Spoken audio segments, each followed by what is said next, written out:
Ще ви прочета запис от събитията, свързани с кръстната смърт на Господ Исус Христос, вдъхновени от Бог Святи Дух, който е Духът на истината.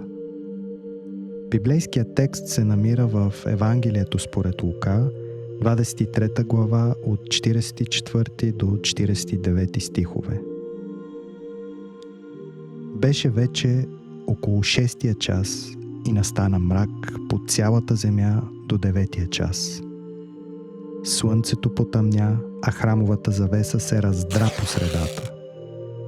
Тогава Исус извика с висок глас: „Отче, в Твоите ръце предавам духа си!“ И като каза това, издъхна. А стотникът, като видя станалото, прослави Бога и рече: „Наистина този човек е бил праведник.“ Целият народ, който се беше събрал на това зрелище и видя станалото, си тръгна, удряйки се в гърдите, окайвайки се. А всичките му познати стояха надалеч и гледаха това заедно с жените, които го съпровождаха от Галилея.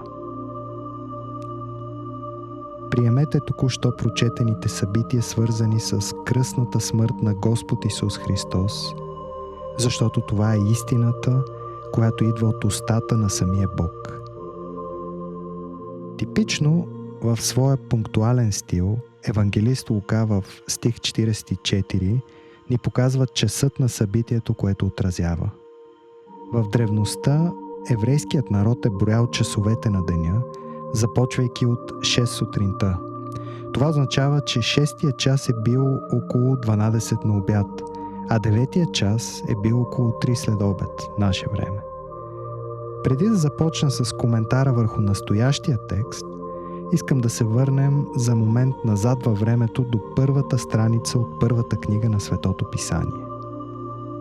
Нека сега да вникнем в първите думи, които излязоха от устата на Бог и са документирани от Моисей в книгата Битие. В началото Бог сътвори небето и земята. И текста продължава: „А земята тогава беше безформена и пуста, тъмнина обгръщаше бездната и Божият дух се носеше над водите.“ Надявам се, че си представяте картината. Имаме небе и земя, която няма форма, празна е и се намира в непрогледна тъмнина. Духът Божий се носеше над водите и за първи път в документираната човешка история Бог проговори. Нека отново да прочетем това, което каза Той. Той изрече божествена заповед: да бъде светлина. Тук, в този момент, аз като творение се поколебах, докато изговарях тези слова, докато живия и всемогъщия Бог без колебание изрича да бъде светлина. И какво се случи тогава? Текста ни казва, че веднага на момента се появи светлина. До този стих от книгата Битие, свързана с историята на земята, Бог все още не е сътворил слънцето, както и луната. Без наличието на светлина, единствено с силата на гласа си, Бог успя да накара непрогледната тъмнина да спре да бъде непрогледно тъмна и да стане прогледна и осветена. Вероятно, източникът на тази светлина на сътворението беше същият, за който ни се разказва в 22 глава от книгата Откровение, свързана с блаженната участ на избраните. „И нощ няма да има там, и няма да имат нужда нито от светило, нито от слънчева светлина, защото Господ Бог ще ги осветява и те ще царуват за вечни времена.“ Славата на Бог Отец и на Агнеца ще бъде единствената светлина вовеки. Сега е време да се върнем към първия стих от настоящия пасаж в Евангелието според Лука. Беше вече около 6-тия час и настана мрак по цялата земя до 9-тия час. Слънцето потъмня. Започнах от първата страница от първата книга на Битие, защото сега, когато стигнем до нашия текст, виждаме пълната противоположност, антитезата на това, което се случи в зората на сътворението. цикъла бе напълно обърнат. Когато на обед, в 12 часа наше време, когато слънцето беше в своя пик, Бог каза: нека бъде мрак. И мрака дойде екс нихило, в превод от латински от нищото. Не от астрономическа пертурбация, не от продължително слънчево затъмнение, но отново чрез свръхестествена божествена заповед. Светът отново се завърна в състоянието, описано от стих 2 в книгата Битие. Света беше потопен отново в пълен мрак. 3 часа абсолютен мрак, без никаква светлина от слънцето. Бог създаде слънцето с конкретна цел да отдава топлина и светлина на планетата. Всеки ден от сътворението на света до този момент слънцето е функционирало безотказно. Не винаги можем да го виждаме, тъй като то може да бъде частично скрито от облаците, или пък временно да станем свидетели на слънчево затъмнение, или ако някой е живял на полярните региони, разположени на високи географски ширини, близо до северния и южния полюси, е бил свидетел на полярни нощи, в които слънцето не изгрява на хоризонта от няколко дни до няколко месеца. И за момента, описан ни от евангелист Лука, за първи път в историята на тази планета, слънцето не може да изпълнява функциите си. В деня на кръстната смърт на нашия Господ, слънцето угасна. И Синът в същия този момент изгря. Той бе победоносен над небето и ада. Всеки път, когато видим метафората за тъмнината или мрака в Светото Писание, тя е свързана с Божия съд. В най-важният и най-свят празник за юдеите, деня на изкуплението или Йом Кипур, свещеника е трябвало да извърши конкретен набор от ритуали, за да бъде в състояние да си изпълни задълженията, поставени от Бог и свързани с ритуала по опрощение на греховете на народа на Израил. Ритуала е подробно описан в Левит 16 глава от 1 до 34 стихове и започва с влизането на Аарон и респективно следващите първосвещеници на Израил през вековете в Светая Светих. Светая Светих е вътрешното светилище в скинията на Мойсей и по-късно на храма в Йерусалим, където според Божието Слово обитава Бог. Бог изрично заповядва на Мойсей да предупреди Аарон да не влиза в Светая Светих, когато си пожелае, а само на този специален ден, веднъж годишно, за да не умре. По този начин се акцентира на важността на този празник в живота на народа. Това не е била церемония, която да се приема с лека ръка, и народа е трябвало да разбере, че изкуплението на неговия грях трябва да се извърши по начина, който Бог постановява.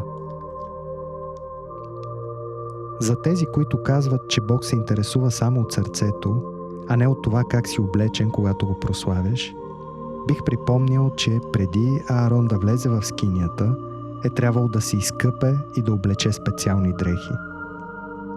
След което да принесе в жертва теле за грях за себе си и за семейството си. Кръвта на телето е трябвало да бъде поръсена върху ковчега на завета. След това Аарон е трябвало да вкара 2 козела, един от които да бъде пренесен в жертва поради нечистотата на израелтяните и поради престъпленията им и поради всичките им грехове, а кръвта му да бъде поръсена върху ковчега на завета. Другия козел е бил използван като козел за отпускане. Аарон поставя ръцете си на главата му, изповядва над него всички беззакония, извършени от израелтяните, и изпраща козела с определен човек, който трябва да го пусне в пустинята. По този начин козела понася върху себе си всички грехове на народа, които са опростени за още 1 година. Чрез поръсването на ковчега на завета с кръвта на първия козел, ритуално се удовлетворява Божия гняв за още 1 година. А втория козел отнася греховете на народа в пустинята, където те са забравени. В момента на кръстната смърт на Христос, пълната мярка на Божия съд срещу злото пада върху Неговия възлюбен син. Когато Неговия възлюбен син е изпратен в пустинята извън лагера, извън града, напълно прокълнат от Отца, Бог изгаси светлините на цялата тълпа, заедно с началниците им, които го подиграваха с думите от стих 35. Други спаси, нека спаси себе си, ако Той е Христос, Божият избранник. От картината, която ни описва евангелист Лука, искам да си представите момента, в който мрака настъпва посред бял ден и как изведнъж всички подигравки, всички мъчения спират мигновено. Как изведнъж всяка уста се затваря в момента, в който хората разбират, че са потопени в мрак. Те присъстваха, за да гледат спектакъла и да се присмиват на Исус на обяд в 12 часа, да го изложат на унижение. И изведнъж, внезапно не можаха да видят собствените си ръце пред собствените си лица поради мрака. Имате ли представа колко уплашена беше тази тълпа? Това не е било локално затъмнение на слънцето. Затъмнението е било видно през цялата земя и с продължителност 3 часа. Те трепереха. Те го чуваха да говори, но не можеха повече да го виждат. И тогава какво стана?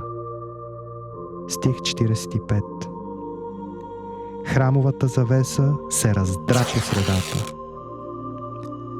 Тогава завесата на храма с височина около 18 метра и ширина около 9 метра според някои изследователи, служеща за преграда между святото място в храма и Санкта Санкторум, или в превод от латински Светая Светих, се раздра по средата. Тъй както е имало 2 завеси, разделени на разстояние 1 лакът, различни специалисти дискутират коя от двете завеси е била раздрана, дали е била външната завеса или скритата завеса пред Светая Светих. За разбира се, че няма как да разберем от свидетелите на събитието, поради мрака, който им е възпрепятствал зрителните сетива.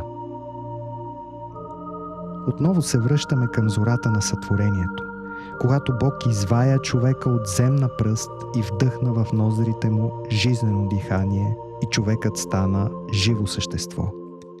Тогава създаде и подходящ помощник на Адам, като автора на Битие ни прави свидетели как за първи път в историята на човечеството е използвана пълна упойка, без да има каквато и да е опасност за човека и каквито и да било усложнения, тъй като се е провела директно от Твореца на мъдростта. Господ Бог даде на човека дълбок сън и когато той заспа, взе едно от ребрата му и запълни мястото му с плът. И Господ Бог създаде жената от реброто, което взе от човека и я заведе при човека. Господ Бог създаде съпругата му Ева. И първото тревожно напрежение, което срещаме в глава 3 от книгата Битие, е следното. И змията беше най-хитра от всички полски зверове, които Господ Бог беше създал. И тя каза на жената: наистина ли Бог каза да не ядете от никое дърво в градината? Разбира се, че това не беше, което Бог бе заповядал на човека, и змията го знаеше.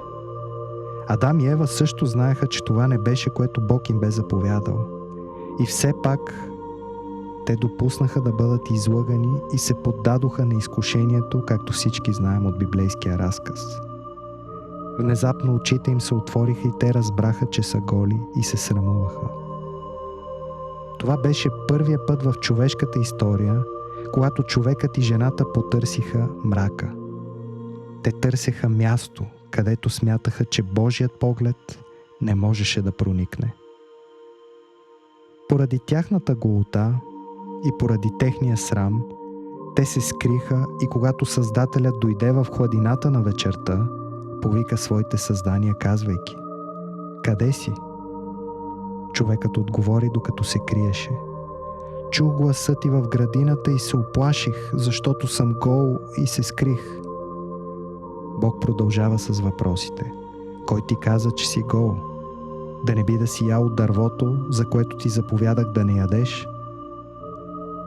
И тогава, когато всеки човек, четящ библейския разказ, би очаквал Адам да падне в нозете на своя Създател и да му поиска прошка заради своя грях, заради предателството, което извършил срещу своя Творец, историята придобива друг развой. Адам не желае да се възползва от Божията милост, състояща се във възможност за покаяние, и избира да оправдае своето престъпление с жената, която ти даде да бъде с мен. Жената също избра пътя на своя мъж, който в случая път е посочен от змията, и тя отказва да се покае за своето престъпление срещу своя Творец и обвинява змията. Следва протоевангелиум, или първия път, в който срещаме в библейския текст Евангелието или благата вест да се проповядва. За първи път в библейския текст е документирано прогласяването на Евангелието за бъдещия Спасител, не от човек, нито от небесен пратеник, но от Бог, когато проклина змията в Битие 3 глава 15 стих. И ще поставя вражда между тебе и жената, и между твоето потомство и нейното потомство. То ще те поразява в главата, а ти ще го хапеш по петата. И след като Бог приключва с проклятията, които отправя към Адам и Ева, Мойсей ни прави свидетели в стих 21 на първото изкупително деяние към прегрешилите се човешки творения, породено от Божията милост. И Господ Бог направи кожени дрехи на човека и на жена му. Следва изпълнението на присъдата, когато Бог прогонва Адам и Ева от Едемската градина. Тогава, като изгони човека, постави на изток от Едемската градина херовим и пламенен меч, който се върти да пазят пътя към дървото на живота. Отново сме свидетели как за първи път в човешката история Бог назначава земно правителство в лицето на херовима с пламенния меч, чиято роля е да пази пътя към дървото на живота. Представям си как в Едемската градина беше поставен знак, на който пише «Влизането забранено», защото хората бяха изгонени в мрака.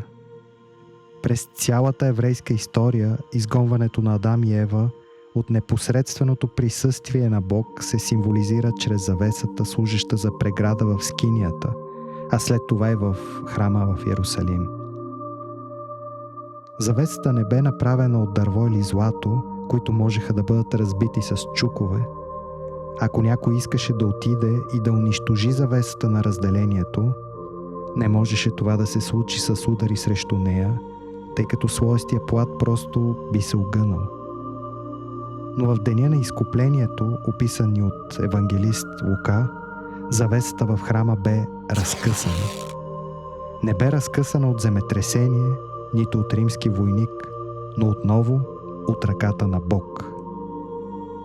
Отгоре надолу, сякаш Господ Бог слезе отново при своите пригрешили творения, поради изкупителното дело на Исус Христос.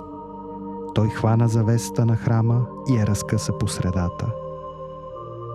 Той събори знака в Едемската градина, на който пишеше «Входа забранен», и всички онези, които бяха покрити от праведността на Христос и бяха оправдани само и единствено чрез Неговия живот и смърт, щяха да имат достъп, както апостол Павел заявява в посланието си до римляните.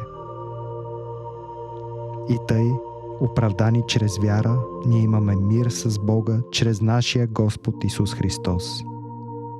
Отново човека има достъп до божественото присъствие.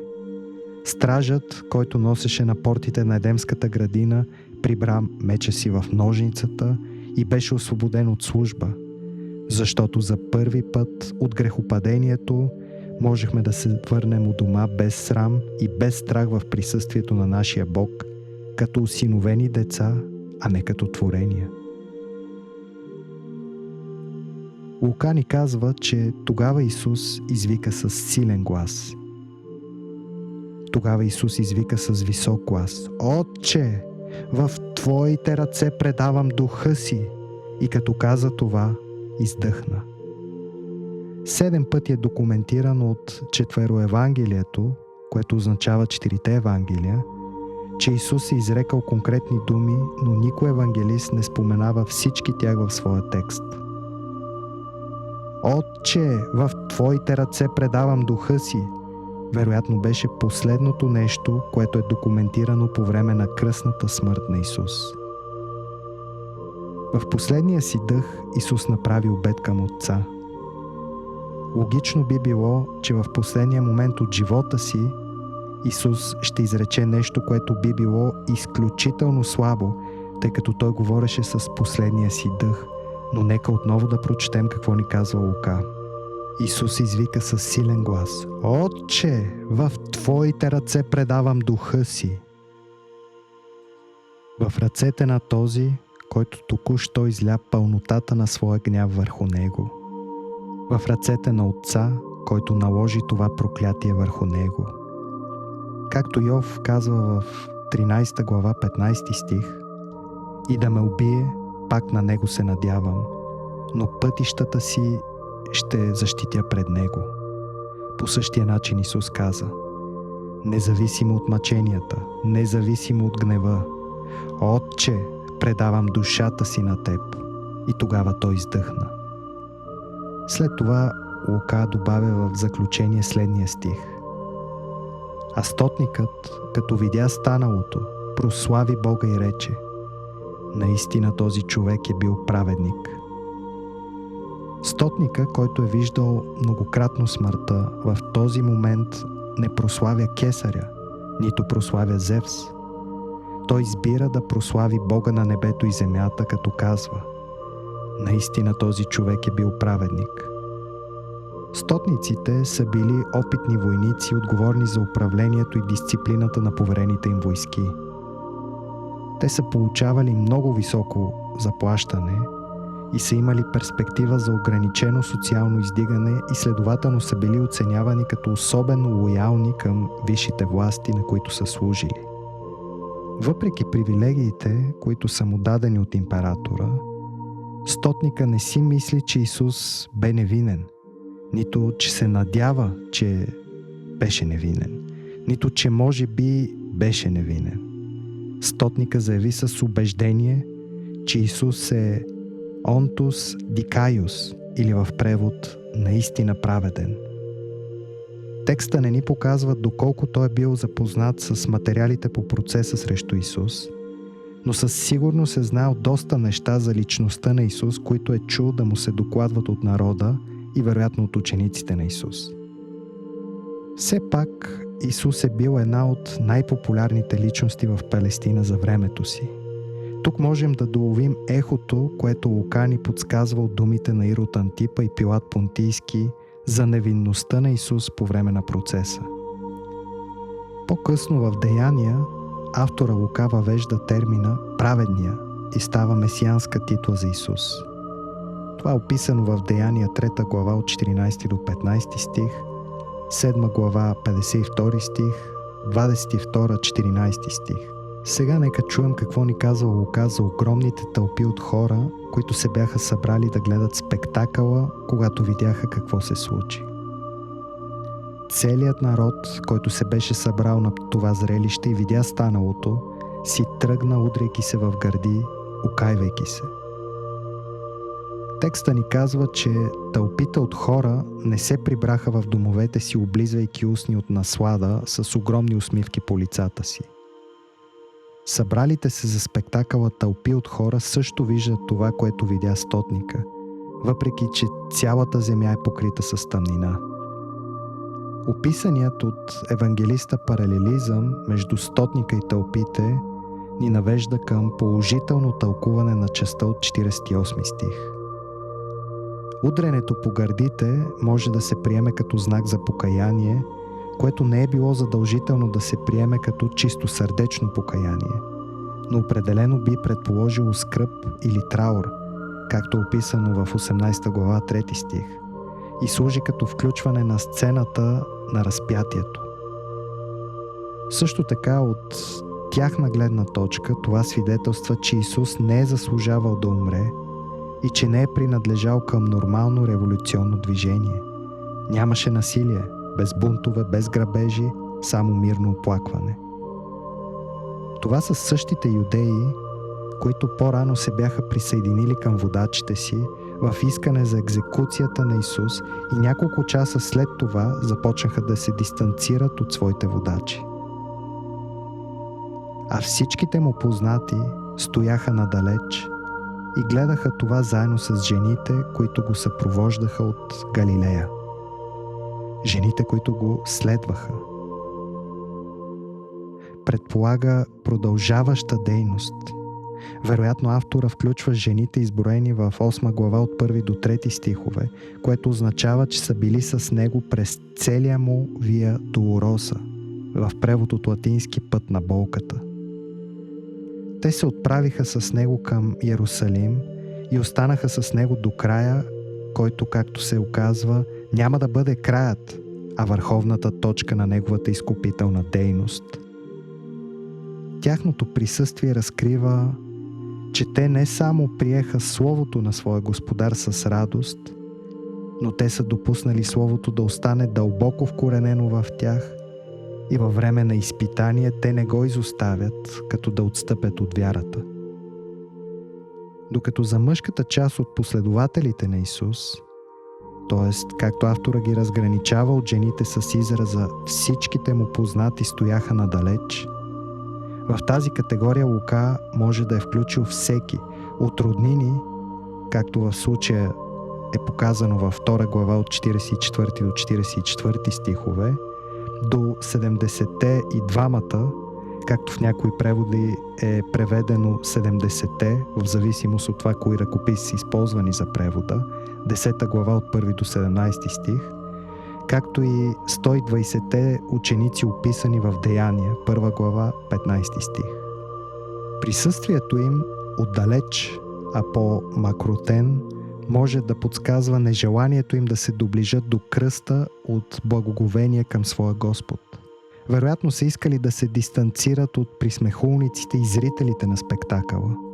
Лука може също да вижда в това потвърждение на Исус като страдащия праведник от Псалм 38 или Псалм 37 в преводите, използващи за източник Септуагинтата.